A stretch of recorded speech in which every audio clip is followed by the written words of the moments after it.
मैं शैलजा अपने चैनल पर आपका हार्दिक स्वागत करती हूँ। आशा करती हूँ आप सब स्वस्थ एवं प्रसन्न होंगे। आज दीपावली का दिन है और दीपावली की आप सबको हार्दिक शुभकामनाएं। आप सब हमेशा स्वस्थ रहें और प्रसन्न रहें।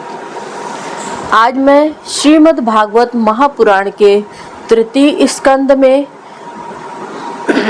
देह गेह में आसक्त पुरुषों की अधोगति का वर्णन की कथा सुनाऊंगी।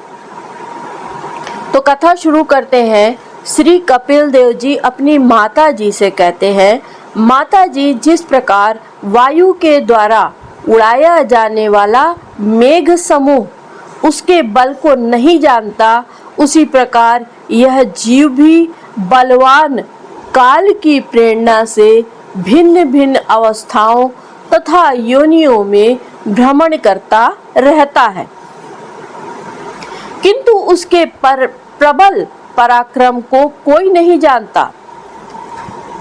जीव सुख की अभिलाषा जिस जिस वस्तुओं को बड़े कष्ट से प्राप्त करता है, उसी उसी को भगवान काल विनिष्ट कर देता है, जिसके लिए उसे बड़ा शोक होता है। इसका कारण यही है कि यह मंद गति जीव अपने इस नाशवान शरीर तथा उसके संबंधियों के घर, खेत और धन आदि को मोहवश नित्य मान लेता है। इस संसार में यह जीव जिस जिस योनियों में जन्म लेता है, उसी उसी में आनंद मानने लगता है और उससे विरक्त नहीं होता। यह सब भगवान की माया से ऐसा मोहित हो रहा है कि कर्मवश नार की योनियों में जन्म लेने पर भी वहां के विष्ठा आदि भोगों में ही सुख मानने के कारण उसे भी छोड़ना नहीं चाहता। यह मूर्ख अपने शरीर, स्त्री, पुत्र, गृह, पशु, धन और बंधु बांधवों में अत्यंत आसक्त होकर और उनके संबंध में नाना प्रकार के मनोरथ करता हुआ अपने को बड़ा ही भाग्यशाली समझता है। इनके पालन पोषण को चिंता से इसके संपूर्ण अंग जलते रहते हैं। इनके पालन पोषण की चिंता से इनके संपूर्ण अंग जलते रहते हैं। तथापि दुर्वासनाओं से दूषित हृदय होने के कारण यह मूढ़ निरंतर इन्हीं के लिए तरह तरह के पाप करता रहता है। उल्टा स्त्रियों के द्वारा एकांत में संभोग आदि के समय प्रदर्शित किए हुए कपटपूर्ण प्रेम में तथा बालकों की मीठी मीठी बातों में मन और इंद्रियों के फंस जाने से गृहस्थ पुरुष घर के दुख प्रधान कपटपूर्ण कर्मों में लिप्त हो जाता है। उस समय बहुत सावधानी करने पर यदि उसे किसी दुख का प्रतिकार करने में सफलता मिल जाती है, तो उसे ही वह सुख सा मान लेता है। जहां तहां से भयंकर हिंसा वृत्ति के द्वारा धन संचय कर यह ऐसे लोगों का पोषण करता है जिनके पोषण से नरक में जाता है। स्वयं तो उनके खाने पीने से बचे हुए अन्न को ही खाकर रहता है। बार बार प्रयत्न करने पर भी जब इसकी कोई जीविका नहीं चलती, तो यह लोभवश अधीर हो जाने से दूसरों के धन की इच्छा करने लगता है। जब मंद भाग्य के कारण इसका कोई प्रयत्न नहीं चलता और यह मंद बुद्धि धनहीन होकर कुटुंब के भरण पोषण में असमर्थ हो जाता है, तब अत्यंत दीन और चिंतातुर होकर लंबी लंबी सांसें छोड़ने लगता है। इसे अपने पालन पोषण में असमर्थ देखकर वे स्त्री पुत्रादि इसका पहले के समान आदर नहीं करते। जैसे कृपण किसान बूढ़े बैल की उपेक्षा कर देते हैं, फिर भी इसे वैराग्य नहीं होता। जिन्हें उसने स्वयं पाला था वे ही अब उसका पालन करते हैं। वृद्धावस्था के कारण इसका रूप बिगड़ जाता है, शरीर रोगी हो जाता है, अग्नि मंद पड़ जाती है, भोजन और पुरुषार्थ दोनों ही कम हो जाते हैं। वह मरणोन्मुख होकर घर में ही पड़ा रहता है और कुत्ते की भांति स्त्री पुत्रादि के अपमान पूर्वक दिए हुए टुकड़े खाकर जीवन निर्वाह करता है। मृत्यु का समय निकट आने पर वायु के उत्क्रमण से इसकी पुतलियां चढ़ जाती हैं, श्वास प्रश्वास की नलिकाएं कफ में रुक जाती हैं, खांसने और सांस लेने में इसे बड़ा कष्ट होता है तथा कफ बढ़ जाने के कारण कंठ में घुरघुराहट होने लगती है। यह अपने शोकातुर बंधु बांधवों से घिरा हुआ पड़ा रहता है और मृत्यु पाश के वशीभूत हो जाने से उनके बुलाने पर भी नहीं बोल सकता। इस प्रकार जो मूढ़ पुरुष इंद्रियों को न जीतकर निरंतर कुटुंब पोषण में ही लगा रहता है, वह रोते हुए स्वजनों के बीच अत्यंत वेदना से अचेत होकर मृत्यु को प्राप्त होता है। इस अवसर पर उसे लेने के लिए अति भयंकर और रोषयुक्त नेत्रों वाले जो 2 यमदूत आते हैं, उन्हें देखकर वह भय के कारण मल मूत्र कर देता है। वे यमदूत उसे यातना देह में डाल देते हैं और फिर जिस प्रकार सिपाही किसी अपराधी को ले जाते हैं, उसी प्रकार उसके गले में रस्सी बांधकर बलात् यमलोक की लंबी यात्रा में उसे ले जाते हैं। उनकी घुड़कियों से उसका हृदय फटने और शरीर कांपने लगता है। मार्ग में उसे कुत्ते नोचते हैं। उस समय अपने पापों को याद करके वह व्याकुल हो उठता है। भूख प्यास उसे बेचैन कर देती है तथा घाम, दावानल और लूओं से वह तप जाता है।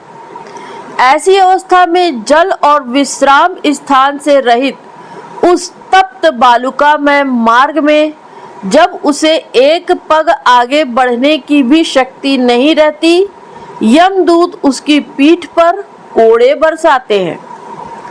तब बड़े कष्ट से उसे चलना ही पड़ता है। वह जहां तहां थककर गिर जाता है, मूर्छा आ जाती है, चेतना आने पर फिर उठता है। इस प्रकार अति दुखमय अंधेरे मार्ग से अत्यंत क्रूर यमदूत उसे शीघ्रता से यमपुरी को ले जाते हैं। यमलोक का मार्ग 99,000 योजन है। इतने लंबे मार्ग को 2 ही 3 मुहूर्त में तय करके वह नरक में तरह तरह की यातनाएं भोगता है। वहां उसके शरीर को धधकती लकड़ियों आदि के बीच में डालकर जलाया जाता है, कहीं स्वयं और दूसरों के द्वारा काट काट कर उसे अपना ही मांस खिलाया जाता है। यमपुरी के कुत्तों अथवा गिद्धों द्वारा जीते दी उसकी आंतें खींची जाती हैं। सांप, बिच्छू और डांस आदि डसने वाले तथा डंक मारने वाले जीवों से शरीर को पीड़ा पहुंचाई जाती है। शरीर को काटकर टुकड़े टुकड़े किए जाते हैं। उसे हाथियों से चिरवाया जाता है, पर्वत शिखरों से गिराया जाता है अथवा जल या गड्ढे में डालकर बंद कर दिया जाता है। ये सब यातनाएं तथा इसी प्रकार तामिश्र, अंधतामिश्र तथा रीरव, रौरव आदि नरकों की भी अनेकों यंत्रणाएं, स्त्री हो या पुरुष, उस जीव को पारस्परिक संसर्ग से होने वाले पाप के कारण भोगनी ही पड़ती हैं।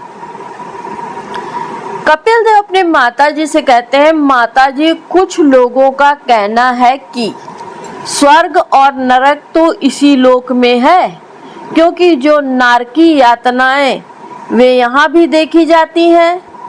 इसी प्रकार अनेक कष्ट भोग कर अपने कुटुंब का ही पालन पोषण करने वाला अथवा केवल अपना ही पेट भरने वाला पुरुष उन कुटुंब और शरीर दोनों को यहीं छोड़कर मरने के बाद अपने किए हुए पापों का ऐसा फल भोगता है। अपने इस शरीर को यहीं छोड़कर प्राणियों से द्रोह करके एकत्रित किए हुए पाप रूप पाथे को साथ लेकर वह अकेला ही नरक में जाता है। मनुष्य अपने कुटुंब का पेट पालने में जो अन्याय करता है, उसका दैव विहित कुफल वह नरक में जाकर भोगता है। उस समय वह ऐसा व्याकुल होता है मानो उसका सर्वस्व लुट गया हो। जो पुरुष निरी पाप की कमाई से ही अपने परिवार का पालन करने में व्यस्त रहता है, वह अंधता मिश्र नरक में जाता है, जो नरकों में चरम सीमा का कष्टप्रद स्थान है। मनुष्य जन्म मिलने के पूर्व जितनी भी यातनाएं हैं तथा शूकर, कुकर आदि योनियों के जितने कष्ट हैं, उन सब को क्रम से भोग कर शुद्ध हो जाने पर फिर मनुष्य योनि में जन्म लेता है। मनुष्य योनि को प्राप्त हुए जीव की गति का वर्णन श्री भगवान अपनी माताजी से कहते हैं, जब जीव को मनुष्य शरीर में जन्म लेना होता है तो वह भगवान की प्रेरणा से अपने पूर्व कर्मानुसार देह प्राप्ति के लिए पुरुष के वीर्य कण के द्वारा स्त्री के उदर में प्रवेश करता है। वहां वह एक रात्रि में स्त्री के रज में मिलकर एक रूप कलल बन जाता है और 5 रात्रि में बुद्ध रूप हो जाता है। 10 दिनों में बेर के समान कुछ कठिन हो जाता है और उसके बाद मांसपेशी अथवा अंडज प्राणियों में अंडे के रूप में परिणत हो जाता है। 1 महीने में उसके सिर निकल आता है। 2 मास में हाथ पांव आदि अंगों का विभाग हो जाता है। 3 मास में नख, रोम, अस्थि, चर्म, स्त्री पुरुष के चिन्ह तथा अन्य छिद्र उत्पन्न हो जाते हैं। 4 मास में उसमें मांस आदि 7 धातुएं पैदा हो जाती हैं। 5वें महीने में भूख प्यास लगने लगती है। 6ठे मास में झिल्ली से लिपटकर वह दाहिनी कोख में घूमने लगता है। उस समय माता के खाए हुए अन्न जल आदि से उसकी सब धातुएं पुष्ट होने लगती है और वह कृमि आदि जंतुओं के उत्पत्ति स्थान उस जघन्य मल मूत्र के गड्ढे में पड़ा रहता है। वह सुकुमार तो होता ही है, इसलिए जब वहां के भूखे कीड़े उसके अंग प्रत्यंग नोचते हैं तब अत्यंत क्लेश के कारण वह क्षण क्षण में अचेत हो जाता है। माता के खाए हुए कड़वे, तीखे, गरम, नमकीन, रूखे और खट्टे आदि उग्र पदार्थों का स्पर्श होने से उसके सारे शरीर में पीड़ा होने लगती है। वह जीव माता के गर्भाशय में झिल्ली से लिपटा और आंतों से घिरा रहता है। उसका सिर पेट की ओर और पीठ और गर्दन कुंडलाकार मुड़े रहते हैं। वह पिंजड़े में बंद पक्षी के समान पराधीन एवं अंगों को हिलाने डुलाने में भी असमर्थ रहता है। इसी समय अदृष्ट की प्रेरणा से उसे स्मरण शक्ति प्राप्त होती है। तब अपने सैकड़ों जन्मों के कर्म याद आ जाते हैं और वह बेचैन हो जाता है तथा उसका दम घुटने लगता है। ऐसी अवस्था में उसे क्या शांति मिल सकती है। 7वां महीना आरंभ होने पर उसमें ज्ञान शक्ति का भी उन्मेष हो जाता है, परंतु प्रसूति वायु से चलायमान रहने के कारण वह उसी उदर में उत्पन्न हुए विष्ठा के कीड़ों के समान एक स्थान पर नहीं रह सकता। तब सप्त धातु में स्थूल शरीर से बंधा हुआ वह देहात्मदर्शी जीव अत्यंत भयभीत होकर दीन वाणी से कृपा याचना करता हुआ हाथ जोड़कर उस प्रभु की स्तुति करता है जिसने उसे माता के गर्भ में डाला है। जीव कहता है, मैं बड़ा अधम हूँ। भगवान ने मुझे जो इस प्रकार की गति दिखाई है वह मेरे योगी ही है। वे अपनी शरण में आए हुए इस नश्वर जगत की रक्षा के लिए ही अनेक प्रकार के रूप धारण करते हैं। अतः मैं भी भूतल पर विचरण करने वाले उन्हीं के निर्भय चरणार बिंदों की शरण लेता हूँ। जो मैं जीव इस माता के उदर में देह इंद्रिय और अंतःकरण रूपा माया का आश्रय कर पुण्य पाप रूप कर्मों से आच्छादित रहने के कारण बद्ध की तरह हूँ, वही मैं यही अपने संतप्त हृदय में प्रतीत होने वाले उन विशुद्ध उपाधि रहित अविकारी और अखंड बोध स्वरूप परमात्मा को नमस्कार करता हूँ। मैं वस्तुतः शरीर आदि से रहित असंग होने पर भी देखने में 5 भौतिक शरीर से संबद्ध हूँ। इसलिए इंद्रिय गुण शब्दादि विषय और चिदाभास अर्थात अहंकार रूप जान पड़ता हूँ। अतः इस शरीर आदि के आवरण से जिनकी महिमा कुंठित नहीं हुई है, उन प्रकृति और पुरुष के नियंता सर्वज्ञ विद्या शक्ति संपन्न परम पुरुष की मैं वंदना करता हूँ। उन्हीं की माया से अपने स्वरूप की स्मृति नष्ट हो जाने के कारण वह जीव अनेक प्रकार के सत्वादी गुण और कर्म के बंधन से युक्त इस संसार मार्ग में तरह तरह के कष्ट झेलता हुआ भटकता रहता है। अतः उन परम पुरुष परमात्मा की कृपा के बिना और किस युक्ति से इसे अपने स्वरूप का ज्ञान हो सकता है। मुझे जो यह त्रैकालिक ज्ञान प्राप्त हुआ है, यह भी उनके सिवा और किसने दिया है, क्योंकि स्थावर जंगम समस्त प्राणियों में एकमात्र वे ही तो अंतर्यामी रूप अंश से विद्यमान है। अतः जीव रूप कर्म जनित पदवी का अनुवर्तन करने वाले हम अपने त्रिविध तापों की शांति के लिए उन्हीं का भजन करते हैं। भगवान यह देहधारी जीव दूसरी माता के देह के उदर के भीतर मल मूत्र और रुधिर के कुएं में गिरा हुआ है।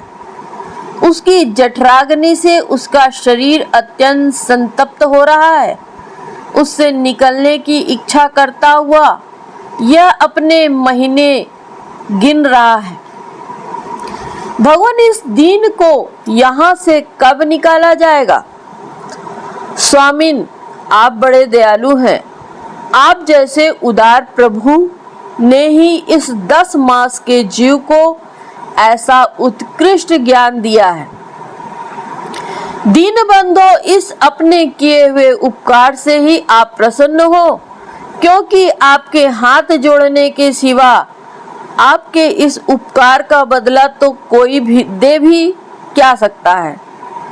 प्रभु, संसार के ये पशु पक्षी अर्थात अन्य जीव तो अपनी मूल बुद्धि के अनुसार अपने शरीर में होने वाले सुख दुख आदि का अनुभव करते हैं, किंतु मैं तो आपकी कृपा से शम दम आदि साधन संपन्न शरीर से युक्त हुआ हूँ।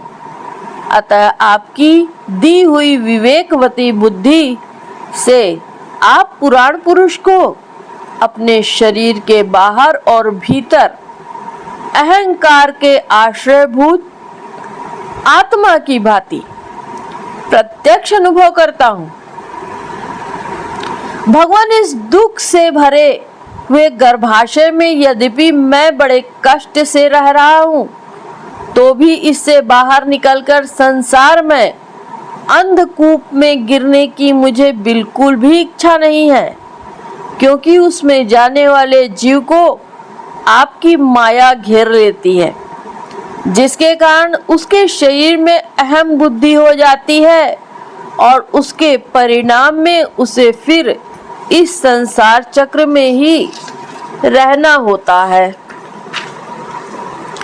अतः मैं व्याकुलता को छोड़कर हृदय में श्री विष्णु भगवान के चरणों को स्थापित कर अपनी बुद्धि की सहायता से ही अपने को शीघ्र इस संसार रूप समुद्र के पार लगा लूंगा, जिससे मुझे अनेक प्रकार के दोषों से युक्त यह संसार दुख फिर न प्राप्त हो। भगवान कपिल देव जी अपनी माता जी से कहते हैं, माता जी, वह 10 महीने का जीव गर्भ में ही इस प्रकार विवेक संपन्न होकर भगवान की स्तुति करता है, तब उस अधोमुख बालक को प्रसव काल की वायु तत्काल बाहर आने के लिए ढकेलती है। उसके सहसा ठेलने पर वह बालक अत्यंत व्याकुल हो नीचे सिर करके बड़े कष्ट से बाहर निकलता है। उस समय इसके श्वास की गति रुक जाती है और पूर्व स्मृति नष्ट हो जाती है। पृथ्वी पर माता के रुधिर और मूत्र में पड़ा हुआ वह बालक विष्ठा के कीड़े के समान छटपटाता है। उसका गर्भवास का सारा ज्ञान नष्ट हो जाता है और वह विपरीत गति अर्थात देहाभिमान रूप अज्ञान दशा को प्राप्त कर बार बार जोर जोर से रोता है। फिर जो लोग उसका अभिप्राय नहीं समझ सकते, उनके द्वारा उसका पालन पोषण होता है। ऐसी अवस्था में उसे जो प्रतिकूलता प्राप्त होती है, उसका निषेध करने की शक्ति भी उसमें नहीं होती। जब उस जीव को शिशु अवस्था में मैली कुचैली खाट पर सुला दिया जाता है, जिसमें खटमल आदि स्वेदज जीव चिपटे रहते हैं, तब उसमें शरीर को खुजलाने उठाने अथवा करवट बदलने की भी सामर्थ्य न होने के कारण वह बड़ा कष्ट पाता है। उसकी त्वचा बड़ी कोमल होती है, उसे डांस, मच्छर और खटमल आदि इस प्रकार काटते रहते हैं जैसे बड़े कीड़े को छोटे कीड़े। इस समय उसका गर्भावस्था का सारा ज्ञान जाता रहता है, सिवा रोने के वह कुछ नहीं कर सकता। इसी प्रकार बाल्य, कौमार और पौगंड अवस्था के दुख भोग कर वह बालक युवा अवस्था में पहुंचता है। इस समय उसे यदि कोई इच्छित भोग नहीं प्राप्त होता, तो अज्ञानवश उसका क्रोध उद्दीप्त हो उठता है और वह शोकाकुल हो जाता है। देह के साथ ही साथ अभिमान और क्रोध बढ़ जाने के कारण वह काम परवश जीव अपना ही नाश करने के लिए दूसरे कामी पुरुषों के साथ वैर ठानता है। खोटी बुद्धि वाला वह अज्ञानी जीव पंचभूतों से रचे हुए इस देह में मिथ्याभिनिवेश के कारण निरंतर मैं मेरेपन का अभिमान करने लगता है।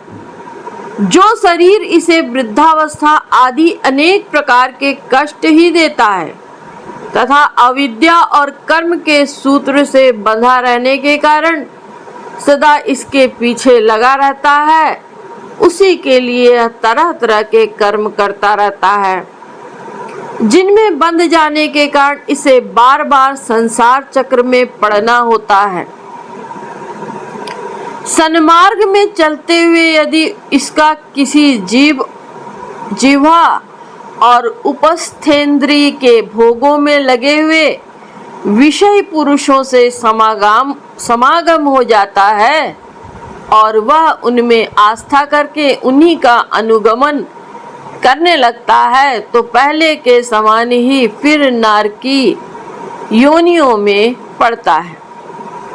जिनके संग से इसके सत्य, शौच, बाहर भीतर की पवित्रता, दया, वाणी का संयम, बुद्धि, धन संपत्ति, लज्जा, यश, क्षमा, मन और इंद्रियों का संयम तथा ऐश्वर्य आदि सभी सद्गुण नष्ट हो जाते हैं।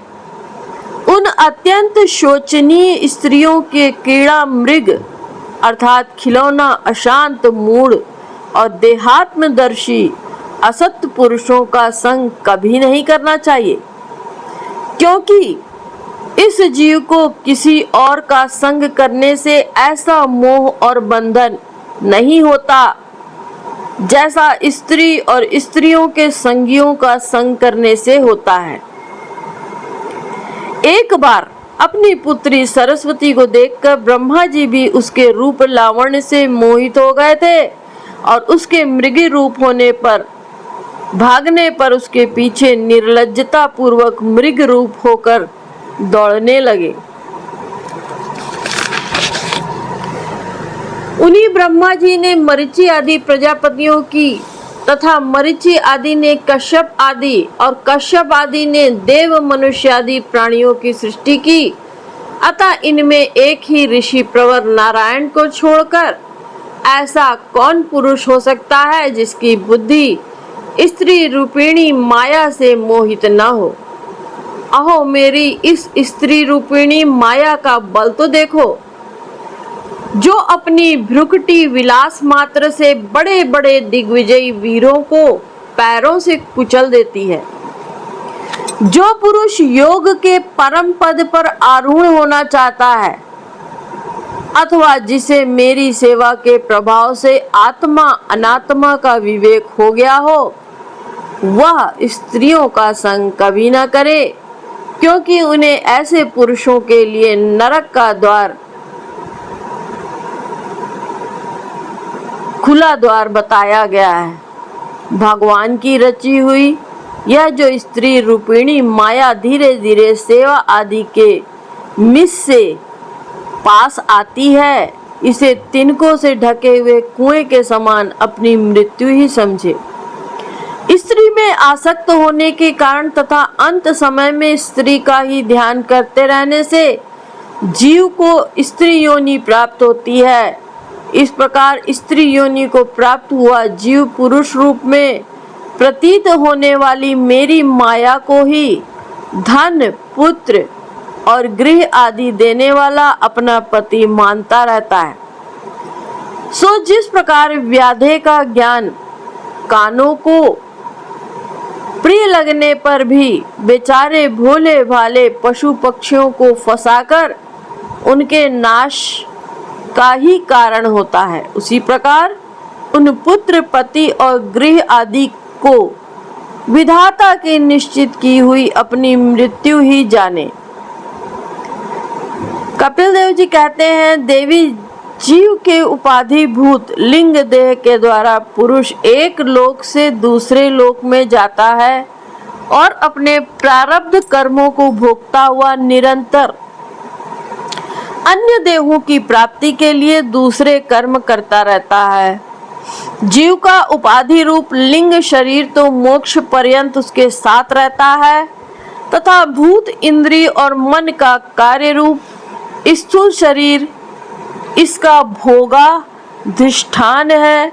इन दोनों का परस्पर संगठित होकर कार्य न करना ही प्राणी की मृत्यु है और दोनों का साथ साथ प्रकट होना जन्म कहलाता है। पदार्थों की उपलब्धि के स्थान रूप इस स्थूल शरीर में जब उनको ग्रहण करने की योग्यता नहीं रहती, यह उसका मरण है और यह स्थूल शरीर ही मैं हूँ।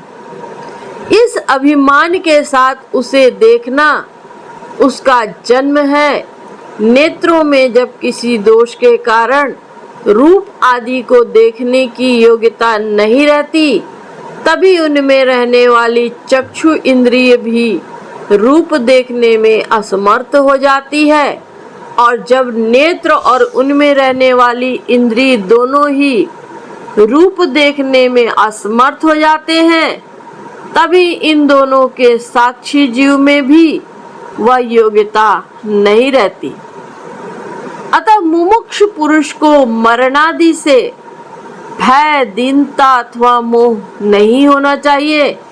उसे जीव के स्वरूप को जानकर धैर्य पूर्वक निःसंग भाव से विचरना चाहिए तथा इस माया में संसार में योग वैराग्य युक्त सम्यक ज्ञानमयी बुद्धि से शरीर को निक्षेप या धरोहर की भांति रखकर उसके प्रति अनासक्त रहते हुए विचरण करना चाहिए।